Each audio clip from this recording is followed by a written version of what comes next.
পাঁচ ওয়াক্ত নামাজের পর কি কি আমল করা যায়? পাঁচ ওয়াক্ত নামাজের পর অনেকগুলো দোয়া, অনেকগুলো জিকির আমাদেরকে পাঠ করা শিক্ষা নবী সাল্লাল্লাহু আলাইহি ওয়াসাল্লাম দিয়েছেন। আমাদের এখানে ডান পাশে টাঙানো আছে, বাম পাশে একটা কোণায় টাঙানো আছে। সকাল সন্ধ্যার দোয়া জিকিরগুলো কি কি আছে এগুলো সবগুলো আমরা তৈরি করে দিয়েছিলাম।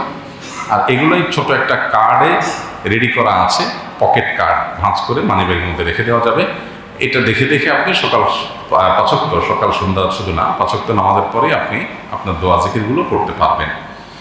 তো এই দোয়া জিকিরগুলো যদি আপনি দেখে দেখে পড়েন তাহলে সুন্নত আদায় হয়ে যাবে। আমি মুখে বলতে পারি, আয়াতুল কুরসি পড়বেন একবার, সূরা ইখলাস, সূরা ফালাক, সূরা নাস একবার, তারপর লা ইলাহা ইল্লাল্লাহু ওয়াহদাহু লা শারীকা লাহু লাহুল মুলকু ওয়া লাহুল হামদু ওয়া হুয়া আলা কুল্লি শাইইন কাদির একবার, লা ইলাহা ইল্লাল্লাহু মুখলিসিনা লাহুদ-দ্বীন ওয়া লাউ কারিহাল কাফিরুন একবার, লা ইলাহা ইল্লাল্লাহু ওয়া লা না'বুদু ইল্লা ইয়্যাহু লাহুন নি'মাতু ওয়া লাহুল ফাদলু ওয়া লাহুস সানাউল হাসান একবার, লা ইলাহা ইল্লাল্লাহ লা না'বুদু ইল্লাল্লাহ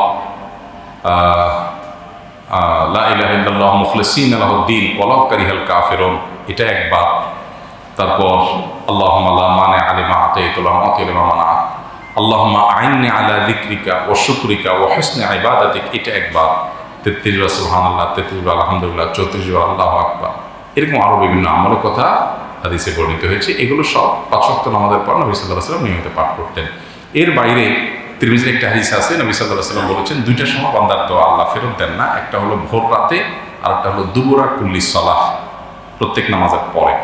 এখানে দুপুর বলতে অনেকে বলেছেন নামাজের শেষ অংশে, শেষ বৈঠকে, আবার অনেকে বলেছেন নামাজের পরে। এই জন্য বিশেষ কোনো চাওয়া আল্লাহর কাছে থাকলে তিনি আল্লাহর কাছে নামাজের পরে চাইবেন, তবে এটাকে নামাজের অংশ বানিয়ে নেবেন না। সম্মিলিতভাবে করাটাকে আবশ্যক, যেরকম মনে করা হয় আমাদের সমাজে এরকম মনে করবেন না। ব্যাস, এই হলো পাঁচ ওয়াক্ত আমাদের পরবর্তী করণীয়।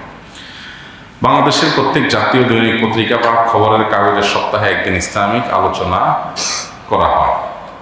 এতে কোরআনের আয়াত, দোয়া, দুরূদ, মাসআলা ইত্যাদি লেখা থাকে, যা মানুষ পড়ে রাস্তা ফেলে দেয়, ড্রেনে পড়ে থাকে, মানুষ এবং প্রাণীরা পাড়ায় নাপাক স্থানে পড়ে থাকে। আপনি সারা দেশে স্বনামধন্য আলেম, আপনি একটা ব্যবস্থা নেন, সবাই আপনাকে ভালোবাসেন। ধন্যবাদ ভাই। এই প্রশ্নের উত্তর হলো যে পত্রপত্রিকাতে যারা ইসলামিক পাতা ছাপেন তারা নিজেরা সতর্ক থাকবেন সরাসরি কোরআন আয়াতের টেক্সট এটা যেন না থাকে, যেহেতু এটা অসম্মানিত হতে পারে। তো এটা তারা মেনটেন করেন আমি যতটুকু জানি। সৌদি আরবে বিশেষ করে এই জাতীয় পোস্টারে সেখানকার ইসলামিক অ্যাফেয়ার্স মন্ত্রণালয় থেকে নির্দেশনা দেওয়া আছে যে সরাসরি কোনো আয়াত যেন না থাকে, যাতে সেটা অসম্মানিত না হয়। বর্ণনাটা থাকে, কোরআন সুন্নাহর আলোকে বক্তব্যটা থাকে, সরাসরি ওই হুবহু আরবি আয়াতের টেক্সটটা থাকে না। এটা একটা সতর্কতা তাদের জায়গা থেকে। আর আমাদের জায়গা থেকে যেহেতু একটা পাতা থাকে ইসলামিক পাতা, ফুল পাতা থাকে বা অর্ধেক পাতা থাকে, এবং সেখানে সব ইসলামিক আর্টিকেল লেখা থাকে, সো আমরা যদি এই পত্রিকা বিক্রি করে দেই অথবা অন্য কোনো কাজে লাগাই, আমাদের উচিত, যারা পত্রিকা কিনেন তাদের উচিত প্রতিদিনের বা সপ্তাহে যখনই যে পত্রিকাতে ইসলামিক পাতা থাকে ওই অংশটাকে সুন্দর করে কেটে আলাদা করে সংরক্ষণ করা। এটা তার বাসায় একটা বড় আপনার ডায়েরির কাজ হয়ে যেতে পারে, একটা ভালো সংগ্রহ হয়ে যেতে পারে। কোনোভাবে এটা যাতে অসম্মানিত না হয়। এরপর যদি এটা ডিস্ট্রয় করতেও হয় তাহলে আগুনে পুড়ে ফেললেন অথবা এমন কোনো জায়গায় ফেলে দিলেন যে অসম্মানিত না হয়। এটা আমাদের জায়গা থেকে সতর্ক থাকা দরকার। তাহলে পত্রিকা আলাদা একটা সতর্কতা, আমাদের আরেকটা সতর্কতা। ছোট ছোট বিষয়গুলো অবশ্য আমরা নজরে রাখি না, অথচ এগুলো কেন গুনাহ হয়ে যায়। আল্লাহর কোরআন আয়াতের অসম্মান যেন না হয় সেজন্য আমরা দায়িত্বশীল ভূমিকা পালন করবো ইনশাআল্লাহ। গীবত করা বা শোনা মহাপাপ, তাহলে খবরের কাগজ বা পত্রিকা পড়া কি হারাম? কারণ পত্রিকাতে তো অসংখ্য গীবত আর মিথ্যাচার থাকে। সুন্দর প্রশ্ন করেছেন। গীবত হলো কারোর পেছনে এমন কোনো আলোচনা করা যেটা তার সামনে করলে তিনি মনে কষ্ট পাইতেন। জিক্রুকা আখাকা মা ইয়াকরাহুহু, তোমার ভাইয়ের এমন কিছু বললা যেটা তিনি শুনলে কষ্ট পাবেন, এটার নাম কি? গীবত। এখন পত্রিকাতে অচেনা মানুষের যদি কোনো নিউজ থাকে, অমুক চুরি করে ধরা পড়ছে, অমুক এলাকায় 5 জন ডাকাত ধরা পড়ছে, তো এগুলো গীবত হবে না, কারণ আপনি তাদেরকে চিনেন না, এটা একটা বিষয়। আর যদি নন ফেস হয়, অমুক মন্ত্রী ধরা পড়ছে, অমুক এমপি ধরা পড়ছে, তো এগুলো তো বড় বড় চোর ডাকাত, এগুলো তো চিনেন আপনি, তো এদের নিউজ পড়লে গুনাহ হবে কিনা? তো এটার উত্তর হলো যে সাধারণত এই জাতীয় নিউজের মাধ্যমে সংশ্লিষ্ট ব্যক্তি যে খারাপ সে জিনিসটা ফুটিয়ে তোলা হয়, মানুষ সতর্ক থাকতে পারে। অতএব তার ব্যাপারে সতর্ক থাকার জায়গা থেকে নিয়ে যদি আপনি এটা জানেন, পড়েন, সতর্ক থাকেন, তাহলে সেটা জায়েজ আছে। তবে এটা ঠিক একান্ত অপ্রয়োজনীয় আলাপ অনেক সময় পত্রপত্রিকায় থাকে, অহেতুক আপনার এই জাতীয় সমালোচনা, মুখরোচক জিনিসগুলোকে শুধু উল্লেখ করা হয় পাবলিকের কাটতি বাড়ানোর জন্য, অথবা মিথ্যা তথ্য উপাত্ত দেওয়া হয়, ভালো মানুষকেও হ্যারাসমেন্ট করা হয়। সেটা আমাদের মাথায় থাকতে হবে যে আমি কোন নিউজের ভিত্তিতে কাকে খারাপ মনে করছি। হতে পারে এই বেচারাকে এখানে জাস্ট গলির পাঠা বানানো হয়েছে, এটাও হতে পারে। তো এই জন্য এখানে সতর্কতার একটা ব্যাপার আছে যে আমি কোনটা গ্রহণ করব, কোনটা গ্রহণ করব না, কতটা সতর্ক থাকবো, কতটা সতর্ক থাকবো না। মৌলিকভাবে আমি সময়কে জানার জন্য নিউজ পড়া এটা নিষেধ না, কিন্তু নিউজ থেকে আমি কতটুকু সত্য হিসাবে জানবো, কতটুকু মিথ্যা হিসাবে জানবো, কতটুকু আমি কোনো জাজমেন্টাল কমেন্টে যাবো না, সেটা আমাদেরকে বুঝতে হবে।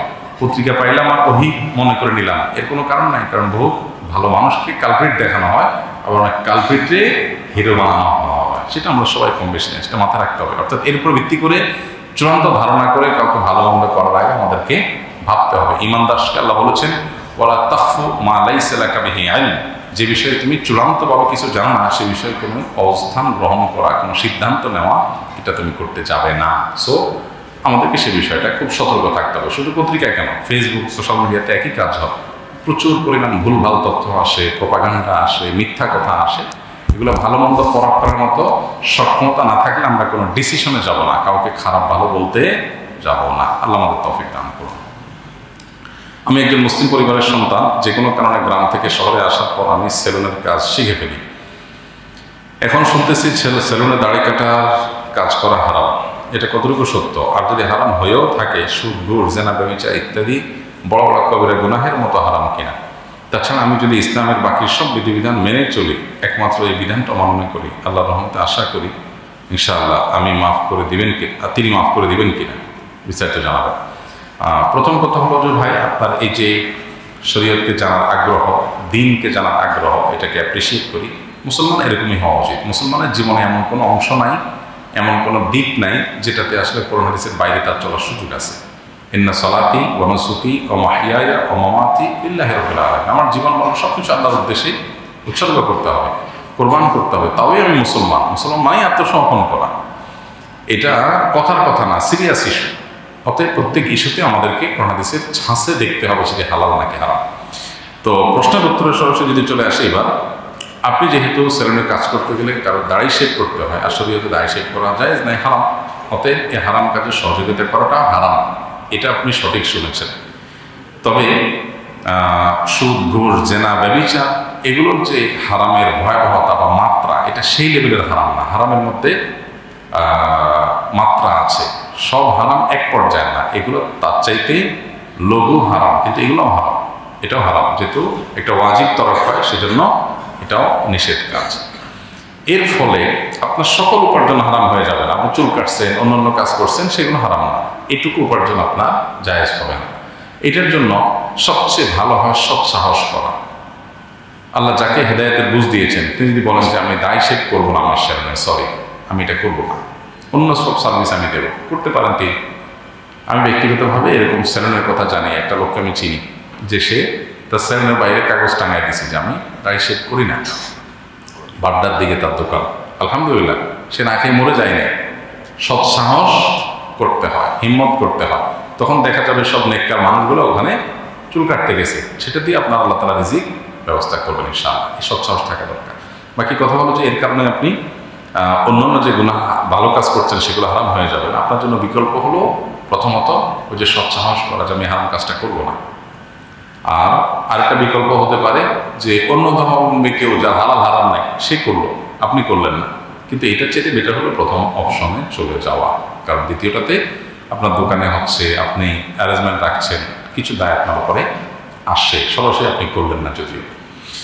তো যাই হোক, এই বিষয়গুলো আমাদেরকে সতর্ক থাকতে হবে। আমাদের সেকুলার ভাইরা অনেকে এই সমস্ত কথা শুনলে একটু বিরক্ত হন যে হুজুরদের জ্বালা, এটা করা যাবে না, ওইটা করা যাবে না। আসলে ব্যাপারটা হলো যে আপনি যখন আপনার প্যারেন্টসের সামনে কোনো অন্যায় করবেন, আপনার প্যারেন্টস বাধা দিবে, বিড়ি খাওয়া যাবে না, সিগারেট খাওয়া যাবে না, অমুকের সাথে চলা যাবে না, এটা ধরা যাবে না, এটা আপনার প্যারেন্টস আপনাকে বলবে। যে আপনাকে চিনে না, যে আমার আপন না, তার কিন্তু মাথা ব্যথা নেই। আপনি কি বিড়ি খেয়েছেন না মদ খাইছেন, সে তাকাবে না। আল্লাহ তাআলা আমাদের মহান সৃষ্টিকর্তা, তিনি রহমান, তিনি রহিম, তিনি অদূত। এই জন্য তিনি বান্দার ভালো চান। অনন্ত অসীম কালের যে যাত্রা বান্দার, সে যাত্রা লাভ ক্ষতি বিবেচনা করে আল্লাহ আমাদেরকে পথ বাতাইছে, এটা করো এটা করো না, এটা আমাদের কল্যাণার্থে। আল্লাহর এখানে কোনো লাভ লসের ব্যাপার নাই।